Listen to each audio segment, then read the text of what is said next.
نحمده ونصلي ونسلم على رسوله الكريم أما بعد فأعوذ بالله من الشيطان الرجيم بسم الله الرحمن الرحيم صدق الله العلي العظيم رب العالمین ہمیں نور قرآن پاک سے منور فرمائے، آمین۔ وَلَوْ يُعَجِّلُ اللَّهُ، اور اگر اللہ تعالی جلدی فرمائے، یعجل جلدی فرمائے، للناس لوگوں کے لیے، الشر برائی کے لیے جلدی فرمائے، استعجالہم بالخیر جیسا کہ لوگ بھلائی کے لیے جلدی مچاتے ہیں۔ انسان دعا مانگتا ہے تو یہی کہتا ہے کہ میں نے دعا مانگی، 3 دن ہو گئے میری دعا قبول نہیں ہوئی، میرے 5 دن ہو گئے میری دعا قبول نہیں ہوئی۔ تو جس طرح دعا قبول کروانے میں جلدی ہوتی ہے، اگر اسی طرح ان کی بددعائیں بھی قبول ہونے لگیں، لَقُضِيَ إِلَيْهِمْ أَجَلُهُمْ، تو ان کی طرف ان کی اجل کا فیصلہ کر دیا جائے اور وہ تباہ و برباد ہو جائیں، ان کی موت آ جائے۔ یہاں پر مفسرین بڑی پیاری بات فرماتے ہیں کہ دعا جب مانگی جائے، اچھی دعا، وہ دعا قبول ہوتی ہے، حدیث پاک میں فرمایا، جب تک کہ وہ جلدی نہ مچائے۔ صحابہ کرام علیہم رضوان کے ذہنوں میں سوال پیدا ہوا کہ جلدی مچانے سے کیا مراد ہے؟ تو نبی اکرم صلی اللہ علیہ وآلہ وسلم نے اس کا جواب یہ دیا کہ جب وہ یہ کہتا ہے کہ اتنے دن ہو گئے میری دعا قبول نہیں ہوئی، تو پھر اس کی دعا قبول نہیں کی جاتی۔ حضرت موسیٰ علیہ الصلوۃ والسلام نے دعا کی تو آپ کی دعا قبول ہو گئی، مگر اس کے اثرات 40 سال کے بعد ظاہر ہوئے۔ تو بندے کو دعا مانگنی چاہیے، خوب مانگنا چاہیے، یقین رکھنا چاہیے دعا قبول ہوگی، مگر جلدی نہیں مچانی چاہیے۔ فَنَظَرُ الَّذِينَ لَا يَرْجُونَ لِقَاءَنَا فِي طُغْيَانِهِمْ يَعْمَهُونَ، بس ان لوگوں کو کہ جو ہم سے ملاقات کی امید نہیں رکھتے، ہم ان لوگوں کو ان کی سرکشی میں چھوڑ دیتے ہیں تاکہ وہ بھٹکتے رہیں، انہیں ڈھیل دی جاتی ہے اور اس ڈھیل میں وہ توبہ کرنے کے بجائے مزید گناہ کرتے ہیں۔ وَإِذَا مَسَّ الْإِنسَانَ الضُّرُّ، قرآن مجید فرقان حمید کا معجزہ ہے کہ اسے پڑھیں یا سنیں تو ایسا لگتا ہے جیسے ابھی اس کا نزول ہوا ہے۔ اور یہ کتنی دفعہ ہم سن چکے کہ دوسری کوئی کتاب اگر 200 سال یا 300 سال پرانی ہو تو پڑھنے سے محسوس ہوتا ہے کہ یہ کئی سالوں پرانی ہے، لیکن 1400 سال قبل نازل ہونے والی کتاب کا یہ معجزہ ہے کہ ہر دور میں جب بھی پڑھا گیا تو ہر دور کے مسائل کا حل اس کتاب میں موجود ہے۔ فرمایا جب انسان پر مصیبت آتی ہے، دعانا لجنبہ، تو وہ ہم سے دعائیں مانگتا ہے، ہمیں یاد کرتا ہے، لجنبہ کروٹ پر لیٹے لیٹے بھی یاد کرتا ہے، او قاعدن یا بیٹھ کر، او قائمن یا کھڑے ہو کر۔ یعنی جب مصیبت آتی ہے تو اللہ بڑا یاد آتا ہے، بڑی دعائیں کی جاتی ہیں، صدقات کیے جاتے ہیں، بندہ بسا اوقات نیکی کی طرف بھی آ جاتا ہے۔ فَلَمَّا كَشَفْنَا عَنْهُ ضُرَّهُ، پھر جب ہم اس سے اس مصیبت کو دور کر دیتے ہیں، مرہ تو چلا جاتا ہے، ہم سے دور ہو جاتا ہے، كَأَلَّمْ يَدْعُنَا إِلَى ضُرٍّ مَسَّهُ، اور ایسا روگردانی کرتا ہے گویا کہ کبھی اس نے مصیبت میں ہمیں یاد ہی نہیں کیا۔ یعنی وہ اس مصیبت کو بھی بھول جاتا ہے اور اللہ کے اس احسان کو بھی بھول جاتا ہے کہ اللہ نے اس مصیبت کو دور کیا، اور پھر خوشحالی کے ایام میں خوب گناہ کرتا ہے۔ ضر مسا، اسے وہ یاد ہی نہیں رہتا کہ کوئی مصیبت اس سے پہنچی تھی۔ کذالک زینا، اسی طرح آراستہ کر دیے گئے، للمسرفین، حد سے تجاوز کرنے والوں کے لیے، ما کانوا یعملون، وہ اعمال جو وہ کرتے ہیں۔ برے کاموں کو یہ لوگ اچھا سمجھتے ہیں. برے کاموں کو اچھا سمجھنے کا ایک نقصان یہ بھی ہوتا ہے کہ جب بندہ برے کام کو اچھا سمجھتا ہے تو مصیبت میں بھی اس برائی کو نہیں چھوڑتا. وہ سمجھتا ہے میری کیا خطا ہے، نہ جانے مجھ سے کون سا گناہ ہو گیا، اسے گناہ اپنے نظر ہی نہیں آتے. وَلَقَدْ أَهْلَكْنَا الْقُرُونَ مِنْ قَبْلِكُمْ لَمَّا ظَلَمُوا، اور بے شک جب لوگوں نے گناہ کیے تو ہم نے تم سے پہلے لوگوں کو گناہوں کی وجہ سے ہلاک فرما دیا. وَجَاءَتْهُمْ رُسُلُهُمْ بِالْبَيِّنَاتِ، ان کے پاس ان کے رسول روشن نشانیاں لے کر آئے. وَمَا كَانُوا لِيُؤْمِنُوا، اور وہ ان نشانیوں پر ایمان نہ لائے. كَذَلِكَ نَجْزِي الْقَوْمَ الْمُجْرِمِينَ، اسی طرح ہم مجرم قوم، گناہگار قوم کو سزائیں دیتے ہیں. ثُمَّ جَعَلْنَاكُمْ، پھر ہم نے تمہیں بنایا خلائف فی الارض من بعدہم، کہ لوگ دنیا سے چلے گئے ان کے بعد تمہیں دنیا میں خلیفہ بنایا، مطلب دنیا کی نعمتیں تمہیں عطا کی. ہم سے پہلے جو لوگ تھے وہ آج قبروں میں ہیں، ایک نہ ایک دن ہم بھی قبروں میں ہوں گے. ہمیں ان گزرنے والوں کے حالات سے عبرت حاصل کرنی چاہیے. لِنَنْظُرَ كَيْفَ تَعْمَلُونَ، تاکہ ہم دیکھیں تم کیسے اعمال کرتے ہو، تمہاری آزمائش ہو کہ کیا تم گزرنے والے نیک لوگوں کی پیروی کرتے ہوئے اچھی زندگی گزارتے ہو، اور برے لوگ جو اس دنیا سے چل کر اب قبروں میں ہیں ان کی برائی سے عبرت حاصل کرتے ہو، ان کی موت سے تم سبق حاصل کرتے ہو. وَإِذَا تُتْلَى عَلَيْهِمْ آيَاتُنَا بَيِّنَاتٍ، اور جب ان پر ہماری روشن آیتیں پڑھی جاتی ہیں. قَالَ الَّذِينَ لَا يَرْجُونَ لِقَاءَنَا نَأْتِ بِقُرْآنٍ غَيْرِ هَذَا أَوْ بَدِّلْهُ، تو وہ لوگ جو ہم سے ملاقات کی امید نہیں رکھتے یعنی کافر، وہ یہ غلط جملہ کہتے ہیں.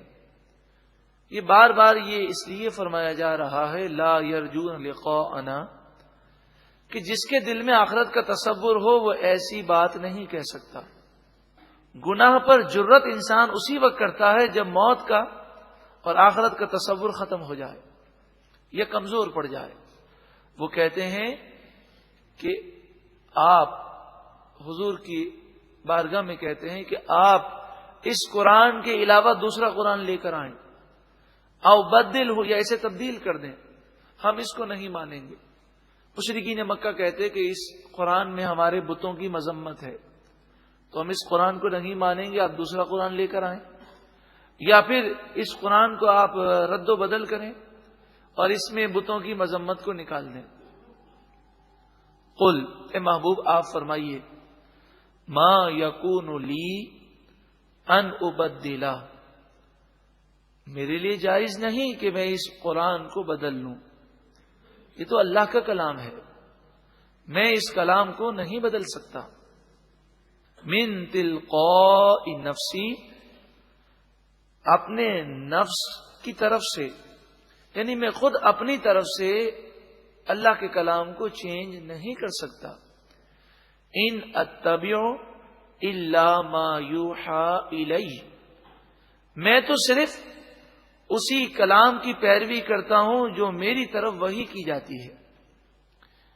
انی اخاف ان عصیت ربی، بے شک میں خوف کرتا ہوں کہ اگر میں اپنے رب کی نافرمانی کروں تو مجھے خوف ہے عذاب یوم عظیم، بڑے دن کے عذاب کا.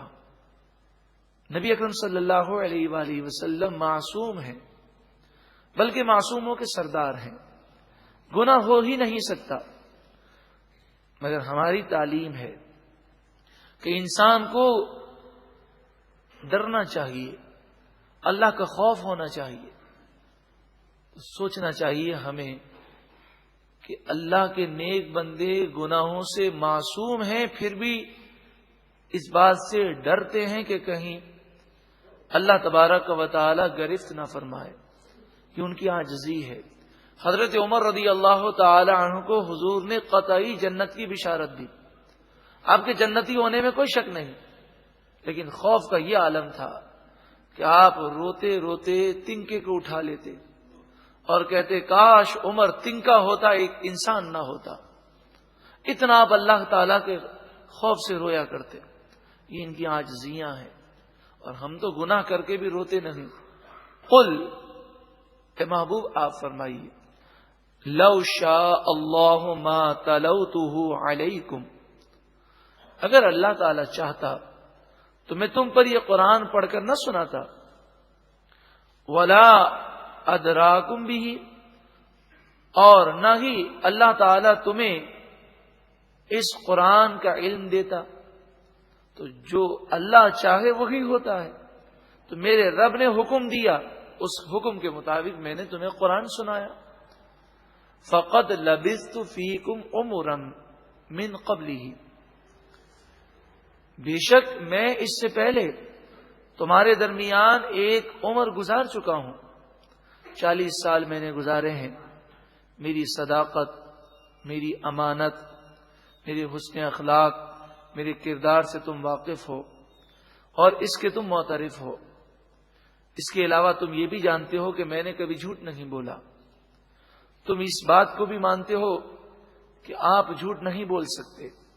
صادق اور امین کفار حضور اقدس صلی اللہ علیہ وآلہ وسلم کو کہا کرتے، یہاں تک کہ حضور صلی اللہ علیہ وآلہ وسلم نے نبوت کا دعویٰ فرمایا اور اعلان فرمایا، کافروں نے حضور کو نہ مانا، پھر بھی امانتیں رکھوانے کے لیے وہ حضور کے پاس آتے۔ ہجرت کے موقع پر امانتیں تھیں، تو نبی اکرم صلی اللہ علیہ وآلہ وسلم نے حضرت علی رضی اللہ تعالی عنہ کو وہ امانتیں دی۔ تو اتنا سب کچھ جاننے کے باوجود تم یہ سمجھتے ہو کہ میں جھوٹ بول رہا ہوں، یہ میرا اپنا بنایا ہوا کلام ہے کہ تم کہتے ہو اس کلام کو چینج کر دو۔ اور پھر تم یہ بھی جانتے ہو کہ نہ میں نے لکھنا سیکھا، نہ میں نے پڑھنا سیکھا، نہ میں نے پچھلی کوئی کتاب پڑھی۔ تو یہ جو علم کے خزانے میری زبان پر جاری ہو رہے ہیں، یہ اللہ کی طرف سے ہیں۔ افلا تعقلون، کیا تم سمجھ نہیں رکھتے؟ فمن اظلم ممن افترى علی اللہ کذبا، بس اس سے بڑھ کر ظالم کون جو اللہ پر جھوٹ باندھے۔ سب سے بڑا وہ ظالم ہے کہ جو اللہ کے کلام کو یہ کہے کہ یہ بشر کا کلام ہے، یا وہ اللہ کے رسول کا انکار کر دے، یا اللہ کے بارے میں یہ کہے کہ اللہ نے ہمیں حکم دیا کہ ہم بتوں کی پوجا کریں۔ او کذب بآیاتی، یا اللہ کی آیتوں کو جھٹلائے، سب سے بڑا وہ ظالم ہے۔ انہ لا یفلح المجرمون، بے شک مجرم کامیاب نہیں ہوں گے۔ وَيَعْبُدُونَ مِن دُونِ اللَّهِ، یہ لوگ ان بتوں کی پوجا کرتے ہیں، ما لا یضرہم، جو بے جان پتھر ہیں، انہیں نقصان نہیں پہنچا سکتے، ولا ینفعہم، اور نہ ہی انہیں نفع دے سکتے ہیں۔ آپ اس بات کو تو جانتے ہیں کہ نفع دنیا کے اندر جو بھی دے گا یا نقصان جو بھی پہنچائے گا، اللہ کے اذن کے بغیر کسی میں کوئی طاقت نہیں۔ جس میں جو طاقت ہے وہ اللہ کے اذن سے ہے۔ لیکن مشرکین مکہ کی جہالت اور نادانی کو تو دیکھیں کہ انسان کو اللہ تعالیٰ نے بہت ساری چیزوں کا اختیار دیا، اس کے باوجود انسان اگر انسان کی پوجا کرے تو نادان ہے۔ تو جن چیزوں میں طاقتیں ہیں ان کی پوجا کرنا بھی نادانی ہے، تو جس میں کوئی طاقت ہی نہیں، اپنے ہاتھ سے بنائے وہ پتھر، اس کی پوجا کرنا کس قدر بڑی نادانی ہے۔ وَيَقُولُونَ هَؤُلَاءِ شُفَعَاؤُنَا عِندَ اللَّهِ، وہ کہتے ہیں یہ اللہ کے نزدیک ہماری شفاعت کریں گے، اس لیے ہم ان کی پوجا کرتے ہیں۔ یہاں دو باتیں ہیں، ایک تو یہ کہ کسی کی پوجا جائز نہیں، اولیاء اور انبیاء شفاعت کریں گے قرآن و حدیث کے مطابق، مگر پوجا ہم کسی کی نہیں کر سکتے اللہ کے علاوہ، اللہ ہی کی عبادت کی جائے گی۔ دوسری بات، انہوں نے یہ سمجھا یہ ہمارے ہاتھ کے بنائے ہوئے بت، جب ہم ان کی خوب پوجا کریں گے تو ان میں یہ طاقت پیدا ہو جائے گی کہ یہ ہماری سفارش کریں گے، شفاعت کریں گے۔ تو شفاعت تو وہ کرے گا جسے اللہ نے اذن دیا ہو، اور ان بتوں کو اللہ نے اذن نہیں دیا۔ قل، اے محبوب آپ فرمائیے، اتنبئون اللہ بما لا یعلم فی السماوات ولا فی الارض، کیا تم اللہ تعالی کو اس بات کی خبر دیتے ہو کہ جو اللہ تعالی آسمان و زمین میں نہیں جانتا؟ مراد یہ ہے کہ تم جھوٹی بات کرتے ہو۔ اللہ تبارک و تعالی کا علم ازلی اور ابدی ہے، اگر یہ بات سچی ہوتی تو اللہ کے علم کے مطابق ہوتی۔ تو رب العالمین اس بات کو جانتا ہے کہ یہ جھوٹ بولتے ہیں، سبحانہ، پاکی ہے اسے، وتعالی عما یشرکون، اور وہ ان کے شرک سے بلند و بالا ہے، پاک ہے، ان چیزوں سے پاک ہے جن چیزوں کو وہ اللہ کے ساتھ شریک ٹھہراتے ہیں۔ وما کان الناس الا امۃ واحدہ، تمام لوگ ایک ہی گروہ پر تھے، دین اسلام پر تھے۔ حضرت آدم علیہ السلام آئے، آپ کی اولاد کا سلسلہ ہوا۔ جب قابیل نے حضرت حابیل کو شہید کیا، اس وقت تک سب ایک ہی دین پر تھے، پھر اس کے بعد آہستہ آہستہ دین اسلام سے ہٹتے رہے۔ پھر حضرت نوح علیہ الصلوۃ والسلام کے دور میں طوفان آیا، طوفان نوح کے بعد صرف مومنین بچے، اور پھر حضرت نوح علیہ الصلوۃ والسلام کے 3 صاحبزادے جو مومن تھے، ان سے اولاد کا سلسلہ ہوا، ان کی اولاد سب مومن تھے، دین اسلام پر تھے۔ پھر اختلافات انہوں نے شروع کیے، ارشاد فرمایا الا امۃ واحدۃ فاختلفوا، پھر انہوں نے آپس میں اختلاف کیا، ولولا کلمۃ سبقت من ربک لقضی بینہم فیما فیہ یختلفون، اور اگر آپ کے رب کا کلام سبقت نہ لے گیا ہوتا تو ضرور جن باتوں میں وہ اختلاف کرتے ہیں ان باتوں کا فیصلہ ان کے درمیان کر دیا جاتا۔ مراد یہ ہے کہ اگر موت کا وقت مقرر نہ ہوتا اور قیامت کا وقت مقرر نہ ہوتا تو گناہ کرنے والے کو دنیا ہی کے اندر سزا دے دی جاتی، اسے چلنے کی بھی مہلت نہ دی جاتی، لیکن اللہ تعالی کی مصلحت اور اس کی حکمت ہے۔ وَيَقُولُونَ، اور وہ کہتے ہیں، لَوْلَا أُنزِلَ عَلَيْهِ آیَةٌ مِّن رَبِّهِ، اس نبی پر ان کے رب کی طرف سے کوئی آیت، کوئی نشانی کیوں نہیں آئی؟ یہ بھی کافروں کا ایک خطرناک وار ہوتا۔ وہ اس طرح پروپیگنڈا کرتے کہ ہمیں کوئی دلیل نہیں دی گئی، ہمیں کوئی نشانی نہیں ملی، ہمیں کوئی آیت نہیں ملی، تاکہ دنیا پر یہ شو ہو کہ یہ ایمان لانے والے ہیں۔ بس مسئلہ یہ ہے کہ اس نبی صلی اللہ علیہ وآلہ وسلم کے سچے نبی ہونے پر انہیں کوئی نشانی نظر نہیں آئی۔ نبی اکرم صلی اللہ علیہ وآلہ وسلم کے ہزاروں معجزات، پھر قرآن مجید فرقان حمید کی ہر آیت کو ہم آیت کہتے ہیں اس لیے کہ ہر آیت حضور کے نبی ہونے پر نشانی ہے، کسی ایک آیت کی بھی وہ نقل نہیں بنا سکتے۔ ارشاد فرمایا فقل، اے محبوب آپ فرمائیے، انما الغیب للہ، غیب کے خزانوں کا حقیقی مالک صرف اللہ ہے، وہ جب چاہے گا قیامت کو ظاہر فرما دے گا۔ فانتظروا، پھر تم انتظار کرو، انی معکم من المنتظرین، بے شک میں بھی تمہارے ساتھ انتظار کرنے والا ہوں۔